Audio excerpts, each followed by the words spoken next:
The first step towards achieving your dreams is having the right coach. Get the best education with Lokman IAS and make your UPSC dreams come true. Download the app now.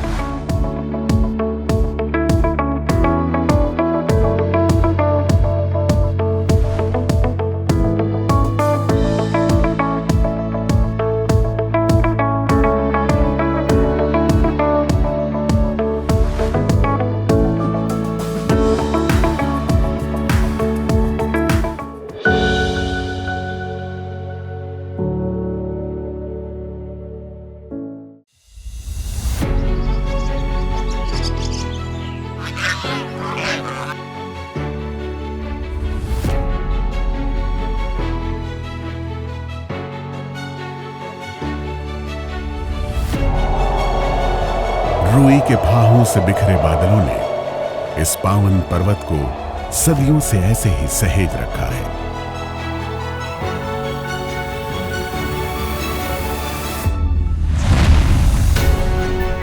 Giddhakut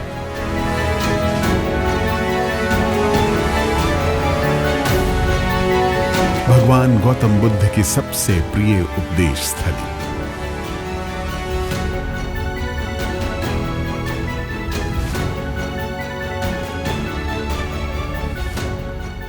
आध्यात्म और दर्शन के इस शिखर से सुख दुख, जीवन मृत्यु और पाप पुण्य के रहस्यों को समाहित किए विश्व शांति के लोक कल्याणकारी संदेश पूरी दुनिया में संचारित होते रहे हैं।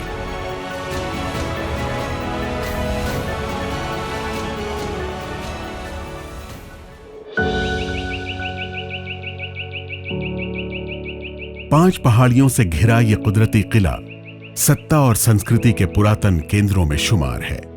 प्राकृतिक प्रहरी बनी पहाड़ियों पर पत्थरों की ये प्राचीनतम मोर्चाबंदी मगध सम्राट बिंबिसार की राजधानी रही ग्रीवरज यानी आज के राजगीर की है।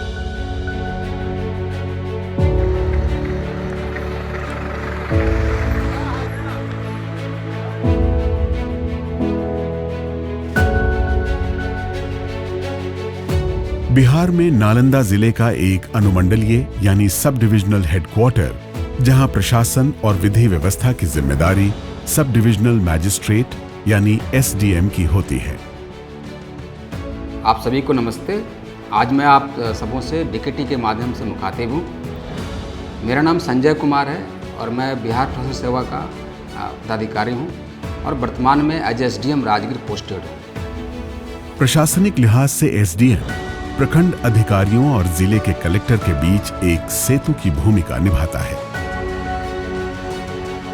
ऐसे में राजगीर सरीखे अंतर्राष्ट्रीय महत्व के स्थानों पर कई अवसर आते हैं जब एसडीएम की जिम्मेदारियों में सामान्य कामकाज के अलावा बहुआयामी बढ़ोतरी हो जाती है, खासकर जिला अधिकारी के स्थानीय प्रतिनिधि के तौर पर। बिना वेरिफिकेशन के किसी को अपने घर में नहीं बुला, शिकायत आपकी शिकायत जो दिया है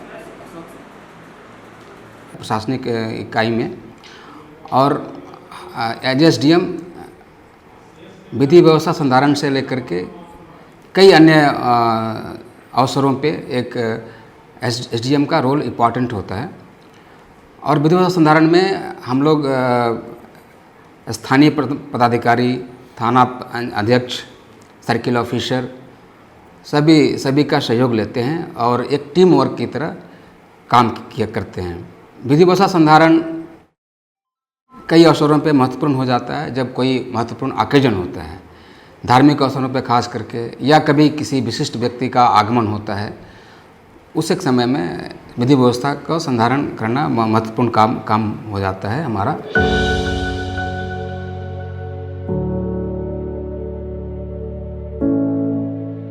समय की शिलाओं पर ये समांतर निशान सनातन सभ्यता और संस्कृति के रथ चक्रों ने खींचे हैं। मान्यता है महाभारत काल में श्री कृष्ण का रथ यहीं उतरा जब वे पांडवों को साथ ले समकालीन मगध सम्राट जरासंध के मल्ल युद्ध के लिए यहां आए थे।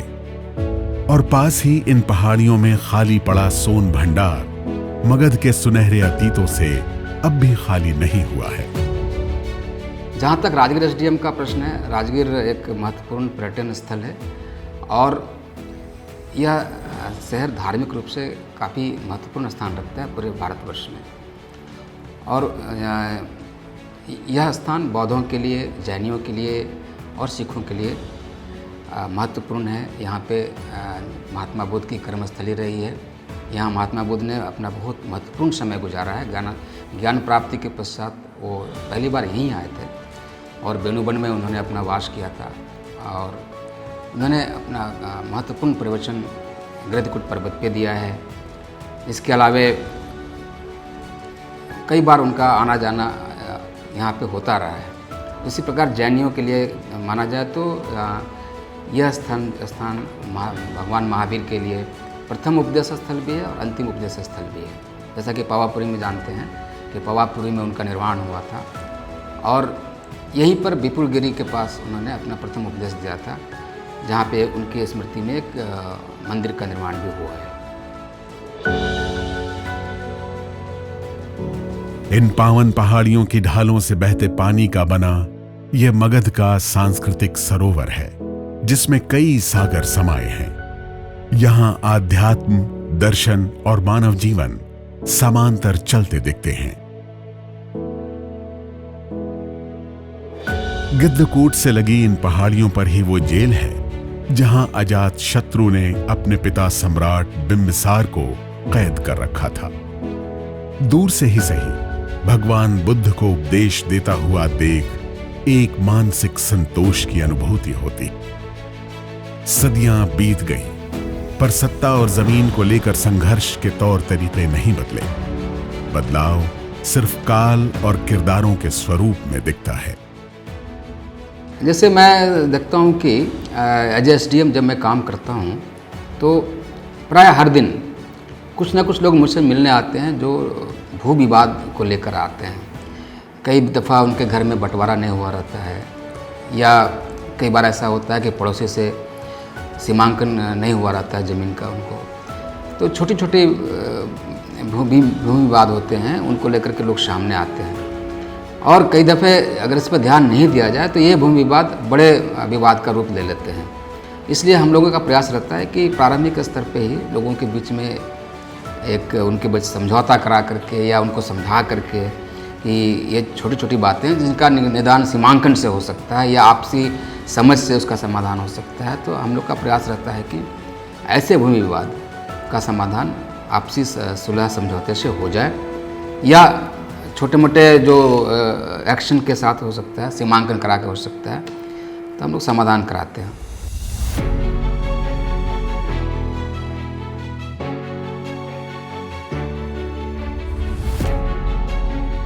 सामरिक लिहाज से बेहद सुरक्षित बसे राजगीर का दक्षिणी प्रवेश द्वार एक संकरी पहाड़ी नाले बनगंगा से होकर आता है, जिसकी वजह से न सिर्फ आवाजाही पर पैनी नजर रखने में आसानी होती बल्कि हमले की स्थिति में मुंहतोड़ जवाब दुश्मनों को लौटने पर मजबूर कर देती। इस रास्ते से गुजरने वाले आज भी मां वन देवी का आशीर्वाद लेना नहीं भूलते, जिनकी कृपा दृष्टि आदिकाल से ही इस पूरे क्षेत्र को हासिल रही है। अतीत से जुड़ी स्थलियों के साथ अब टूरिस्टों के लिए नित नए स्पॉट भी विकसित होते जा रहे हैं। इको पार्क डेवलप किया गया है और जो बुद्ध मूर्ति की स्थापना हुई है उससे इस झील का सौंदर्य काफ़ी बढ़ गया है और काफ़ी अधिक संख्या में सैलानी यहाँ आते हैं। इसके अतिरिक्त नया रोपवे बन चुका है, उसका प्रारंभ भी हो चुका है। इसके अलावा नेचर सफारी, जंगल सफारी, नेचर सफारी तो प्रारंभ भी हो चुका है और काफ़ी अधिक संख्या में सैलानी यहाँ पे आते हैं और प्रतिदिन नेचर सफारी में लगभग 2500 की संख्या में लोग आते हैं। इसके अलावा यहाँ पर नालंदा यूनिवर्सिटी का जो पुराना यूनिवर्सिटी का रूइंस है उसको देखने भी काफ़ी संख्या में लोग आते हैं। तो यहाँ के महत्वपूर्ण पर्यटन स्थलों जैसे नालंदा रूइंस के अलावे विश्व शांति स्तूप, ओल्ड रोपवे, न्यू रोपवे, घोड़ा कटोरा, इसके अलावे मनियार मठ, स्वर्ण भंडार, जरासंध का अखाड़ा, कई ऐतिहासिक और पुरातात्विक स्थल हैं जिनको देखने के लिए देश विदेश से लोग आते हैं यहाँ पे। राजगीर इंटरनेशनल कन्वेंशन सेंटर हाल ही में बनी एक बहुआयामी जगह, जो इसके अंतर्राष्ट्रीय महत्व समेत दूसरी जरूरतों को पूरा करती है। पर्याप्त खुले स्थान और आधुनिक साज सज्जा के साथ एक स्टेट ऑफ आर्ट ऑडिटोरियम, जहां राजगीर महोत्सव समेत दूसरे समारोह आयोजित होते हैं।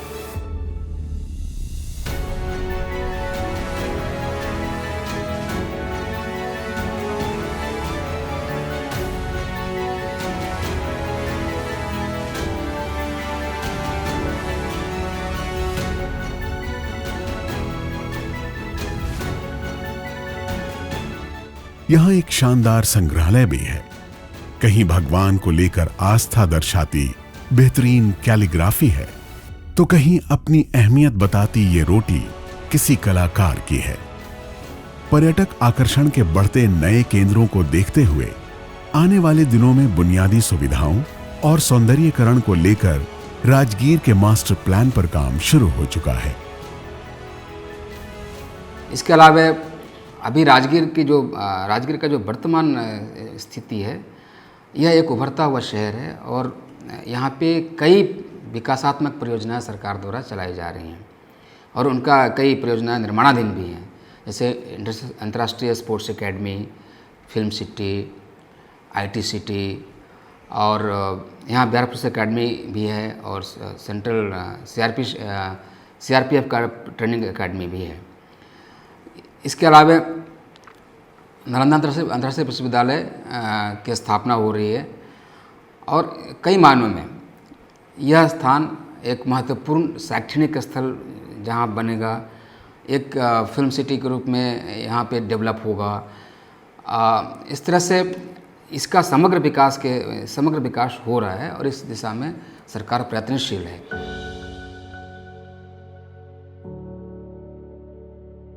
ये नालंदा के भग्नावशेष हैं, शिक्षा और संस्कृति का एक वैश्विक केंद्र जो आग की लपटों की भेंट चढ़ गया। 1000 साल बाद भी यहां बारिश गीली जमीन के जरिए अतीत के उन भीगे रास्तों का एहसास कराती है। त्रासदियां सभ्यताओं के रास्ते मोड़ देती हैं। कोरोना ने ही सब कुछ कितना बदल दिया है। लॉकडाउन के दौरान ये खंडहर पहली बार इतने अकेले रहे, जब बाहर सड़कों पर भी सन्नाटा था। ऊपर पहाड़ियों पर अवस्थित पावन स्थलों को बादलों ने अपने आगोश में समेट रखा और नीचे मानवता सिमटी रही। सिर्फ सिस्टम चलता रहा। सरकारी कामकाज के अलावा SDM के दफ्तर तक उम्मीदें भी खींच लाती हैं। आने वाला कोई भी हो सकता है, किसी हादसे के शिकार हुए परिवार के निराश्रित सदस्य या फिर परिवार का सताया कोई मजबूर बुजुर्ग। सामाजिक दायित्वों को लेकर कानूनी एवं सामाजिक सुरक्षा के लिए प्रशासन को कई बार कानून की मदद लेनी होती है। SDM एक ऐसा पद है जो बड़े अधिकारियों के मुकाबले जनता के काफी करीब होता है।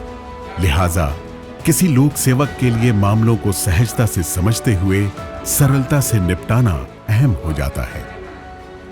इसके अलावा मैं कई बार देखता हूँ कि कई ऐसे भी लोग आते हैं मेरे पास, जैसे भरण पोषण के तहत भी लोग आते हैं, बुजुर्ग लोग आते हैं कि उनके बच्चे अभी उनकी वृद्धावस्था में उनका केयर नहीं कर रहे हैं।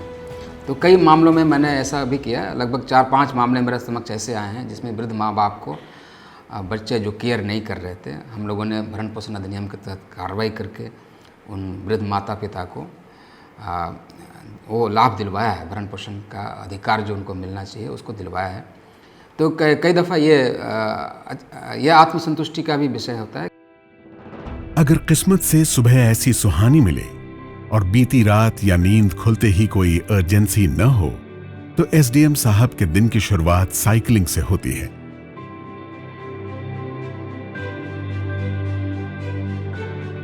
राजगीर SDM का आवास अभी अस्थायी तौर पर ऑर्डिनेंस फैक्ट्री से लगे एक शांत सुरक्षित रिहायशी इलाके में है। चौतरफा हरियाली से घिरा सेंट्रल पार्क, जहां सेहत को लेकर संजीदगी बरत रहे दूसरे लोगों से भी मुलाकात हो जाती है। बात बेशक योग अथवा ध्यान की हो, लेकिन एक तरह का साथ तो मिल ही जाता है। मॉर्निंग वॉक के बाद थोड़ी साइकिलिंग और हुई, फिर राउंड पूरा करते हुए घर लौटने से पहले मंदिर में भगवान के दर्शन भी कर लिए। मेरा घर बिहार जिले के रोहतास जिले में है और मेरी पढ़ाई लिखाई प्रारंभिक शिक्षा रोहतास ज़िले में हुई। इसके बाद मैं नेतरहाट आवासीय विद्यालय में मैंने वहाँ से मैट्रिकुलेशन किया। सेंट जेवियर्स कॉलेज रांची से इंटरमीडिएट करने किया है और NIT वारंगल से मैंने अपना बीटेक कंप्लीट किया है। वर्ष 2004 में मैं बिहार प्रशासन सेवा के लिए चयनित हुआ हूँ।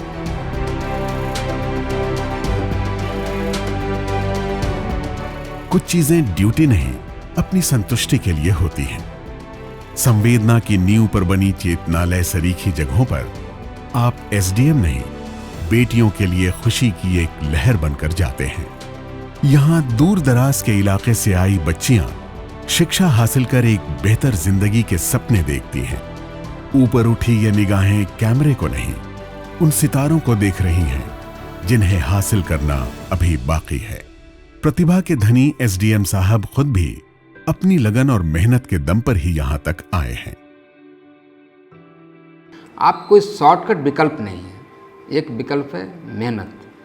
और इसमें एक और मैं ऐड करना चाहूँगा आप सबों को कि self study is the best way to get success. क्योंकि कई दफ़े आप खुद का आपका असेसमेंट होता है वो सेल्फ स्टडी से बेहतर हो सकता है, आपका अपना असेसमेंट। तो मैं मानता हूँ कि सेल्फ स्टडी स्वाध्याय सफलता का एक माध्यम है और सबसे बेहतरीन माध्यम है। क्योंकि स्वाध्याय में आप खुद अपना 100% देते हैं, उसमें आपकी जो पुस्तकें सहायक सिद्ध होती हैं, लेकिन आपका प्रयत्न 100% होता है। इसलिए स्वाध्याय को कभी मत छोड़िए, लोगों से मदद लीजिए, अपने टीचर्स से जो कोचिंग करते देते हैं आपको उनसे मदद लीजिए, लेकिन स्वाध्याय आप ज़रूर करें। आपका 100% डिवोशन होना चाहिए और मैं समझता हूँ आपको सक्सेस ज़रूर मिलेगा यदि आप कृत संकल्पित हैं।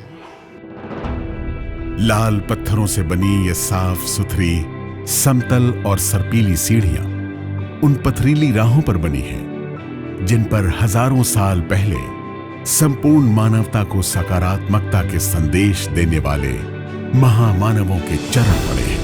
अंतहीन सफलताओं का ऐसा मार्ग जो जीवन में आई चुनौतियों की चढ़ाई में भी ढलान की सुगमता का बोध करा दे।